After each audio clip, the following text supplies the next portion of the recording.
Hey, Danny, it's good to hear your voice again. I was just thinking about those wild through. Hey, no worries. Glad you could make it. Catching up. What's on your mind? I'm just thinking about how to earn more money and how to be more financially better in terms of billionaire. Ah, the eternal struggle, right? Figuring out the money thing. Not exactly easy, but definitely doable. You thinking long-term wealth or more like a quick cash infusion? Just curious, monetizing that language app idea any more seriously these days? Yeah, totally. Like I'm thinking how to monetize my product more better and make it more impact. That's the sweet spot, huh? Making something that makes a difference and pays the pills. Definitely a smarter play than some of those get rich quick schemes out there. So, what's your latest thinking on monetizing the app? We touched on subscriptions last time, right? Any other ideas brewing? Not really. I'm still thinking on the similar idea, but I'm trying to advance little technology so it would be a more better to our customers. Okay, I dig it. So, we're talking about adding some extra bells and whistles to really make it stand out. That kind of innovation is always a good bet. Shows you're serious about the product and you're not afraid to invest in it. You got any specific tech upgrades in mind? I'm all ears. Not really any specific. I'm just open to hear from you. What can be better than. All right, brainstorming time. Let's think outside the high tech box for a sec. What are some of the biggest frustrations language learners face? Think beyond just vocabulary and grammar. What about things like cultural nuances, conversational practice, staying motivated? If we solve those pain points, that's where the gold is, right? Yeah, sort of. Okay, sort of. Give me a good example then. What's one thing about language learning that just drives people crazy? Hmm, I think crazy thing is about being more fluent. So like everyone want to be more fluent in their conversation, but everyone is not good at practicing and like they are very lazy. So to make them good at practicing and be more fluent in their conversation is some more important part. Boom, there you go. It's hit the nail on the head. Fluency. It's the holy grail, right? But practice is a toughie. So, what if we help them practice without even realizing it? Think about those addictive games people can't put down. Would a bite sized conversation challenge be a good hook where they level up their fluency little by little? Of course, good old fashioned conversation partners are hard to beat, but maybe we can blend that with some AI magic too. What do you think?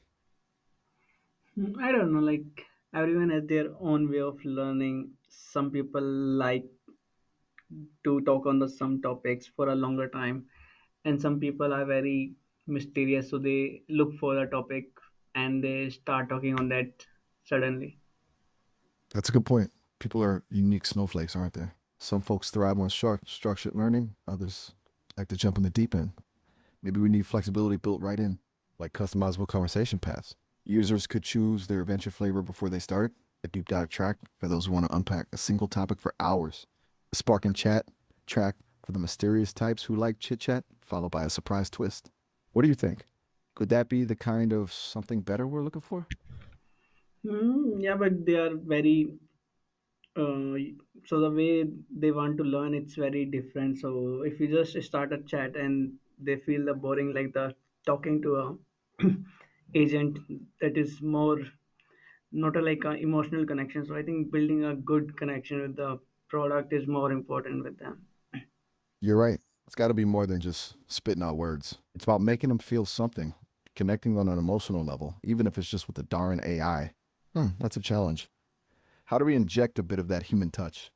Maybe we can build in some random quirky responses like what you'd hear from a real person. Maybe even let users personalize their AI tutor's personality, give it a backstory, a sense of humor. I, what do you think would make the app feel less robotic and more like a friend? Yeah, it's a very tricky and difficult question I am trying to resolve. What do you think? What would be the best way we can make it more humanized even in the technology world? It's a head scratcher for sure. AI is amazing, but it can still feel a bit cold sometimes. Maybe we could give the app more personality. Think about your own favorite language partners. What makes them so engaging? Is it their humor, their passion for the language, their ability to listen and really understand you? We could incorporate those elements into the AI. Like, what if it could remember your past conversations and make references to them later, showing it's actually paying attention? Or what if it had a little mood system where it could seem more enthusiastic or encouraging based on your progress? It's like giving it a soul, but in a digital way. What do you think? Does that spark any ideas? Not any specific idea, but yeah, I think understanding the what attach student to a particular mentor is very important. As you mentioned about the might be the culture of a teacher, might be the way teacher express their emotions, and might be their own personal relation they build during the learning. It can be anything. I think that's few thing I think can be added to the AI. Okay, I'm seeing your vision here. It's about matching the right AI personality to the right learner, kind of like a digital matchmaker for language learning. So, we'd need to figure out how to assess a user's learning style, preferences, maybe even a sense of humor. Then, bam, they pair them with the AI mentor who's the best fit. That could be a game changer. Do you think we could use some kind of quiz or personality test for that? Or maybe analyze their early interactions with the app to get a sense of their vibe?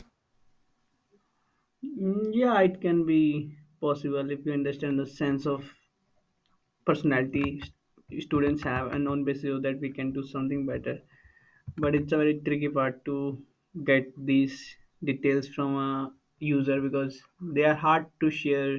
If we ask a lot of questions from a user, they might feel boring in the initial time. So to have understanding on these area, it require a lot of like how we can get these things. You've hit the nail on the head. It's a delicate dance. We need to learn about our users without bombarding them with questions. It's got to be subtle, like a conversation, not a questionnaire. Maybe we can analyze their choices in the app, the topics they explore, the difficulty level they choose, even how long they spend on certain exercises. The data's there. We just got to be sneaky smart about how we use it. It's like figuring out a person's personality by the books they read, the music they listen to. All those little clues add up. Think of it like this: we're detectives of the digital world, trying to solve the mystery of our users' learning style. It's going to be an interesting challenge. Yeah, definitely it would be So, a any more thoughts on challenge. how we can crack this personality code without being too intrusive? I'm feeling inspired. Yeah, I think it's a very hard and tough to solve question. But yeah, I think I need to brainstorm more on that. But let's talk about the finance part of like how we can be more sustainable because it's a lot of competition in the into the players, and there are a lot of people are using different apps, and they are fed up with a lot of apps and they don't want to try anything. They just go to the mentor directly, and they are talking to the teachers in rural places, so they are more toward the offline coaching. Is not true? You're spitting truth. AI is a tough market. Tons of apps trying to grab attention and folks getting burnt out. And yeah, that offline connection, especially in those rural areas, it's powerful stuff. People crave that face to face learning. But what if we could marry the best of both worlds? Think of it like this: we offer something unique, something they can't find with a local tutor or those basic language apps. Remember those personalized AI mentors we were talking about? That's a start. But maybe we need to go further. What if the app also helped people connect with other learners who share their interests? Imagine a built in community forum, discussion groups, even virtual language exchange sessions. It turns the app into more than just a learning tool, it becomes a hub for language lovers. And don't forget about gamification. People love a good challenge. Could we sprinkle in some fun quizzes, achievements, leaderboards? Make learning a language feel like progress, not a chore. What do you think? Is that starting to feel like something special? I don't think it would be much special because when we try to monetize our product, it would be very hard to sustain our users, so they won't find the much of the uniqueness. What do you say? Like, how can we unique, or like, is it easy to be unique and get subscription from users? You're right. Unique doesn't automatically equal paying customers. It's got to be a valuable kind of unique, right? Something that solves a real pain point for people. Let's brainstorm some alternative monetization strategies. Imagine if instead of a flat subscription, we offered tiered access, like a free version with basic features, then premium tiers unlocking the AI mentorship, community access, and gamification we talked about. That way, people can get a taste before committing. Or we could explore partnerships with language schools or corporations that need training programs. Our app could be their secret weapon for engaging learners and tracking progress. Think outside the subscription box. What else could we offer that adds real value? Maybe we could offer personalized feedback on users speaking and writing through AI analysis. Or maybe we could host virtual language immersion experiences using VR or augmented reality to transport users to different cultures. What do you think would make our app so darn irresistible that people will be willing to pay for it? Yeah, it's a very broad way we can think on these ideas. Like it can be, we can think on the partnership. Partnership is a good opportunity. Like we can collaborate with lot of corporate and lot of schools. They are eager to improve the communication of their students, and they are not able to because of they don't have a capability to analyze every student, because in each class they have around 60 students, and like a college of like 3,000 students, it's very hard for a teacher to analyze the communication of each students and to give right feedback. So they just take like a 5 minutes and they give the feedback they have. But to improve a student, they need to give very personalized feedback. And in corporate it's very tricky, like the communication level they need is very different from a communication growth need in a school or college.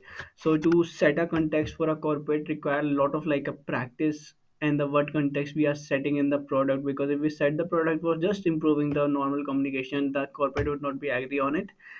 If we set a very specific niche of like problem we are solving in a corporate, that might be a better approach. What do you suggest, what would be a better approach when we reach out to the corporate or to some like colleges in a particular domain? Okay, I'm getting pumped. You've hit on something huge here. Personalized feedback is where the magic happens. Think about it. Everyone is at a different starting point, has different goals and struggles. A one size fits all approach just won't cut it. Imagine if our app could analyze a students' or employees' speech patterns, pinpoint their strengths and weaknesses, and then tailor the feedback and practice sessions specifically for them. That's game changer. Now, for those corporate partnerships, you're right. We need to be laser focused.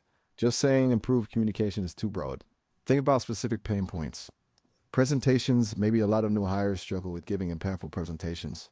Our app could coach them on structure, delivery, and even help them overcome stage fright.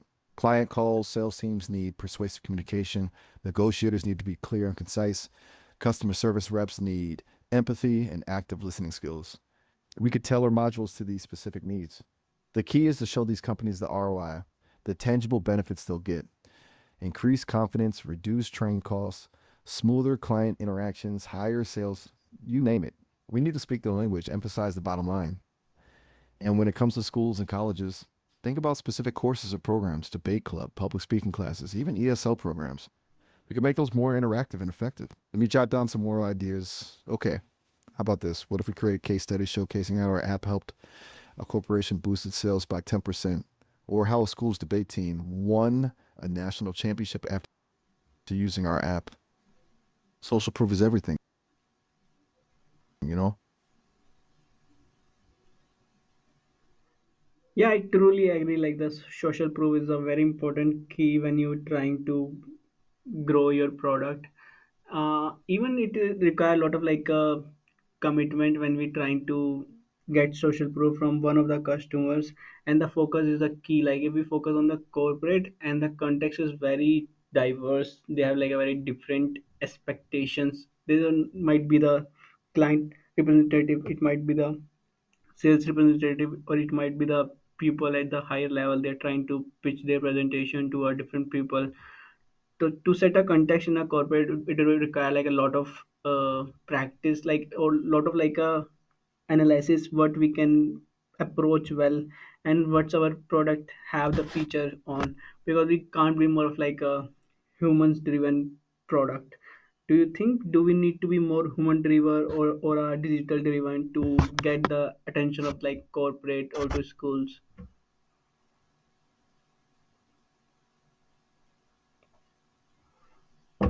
You there?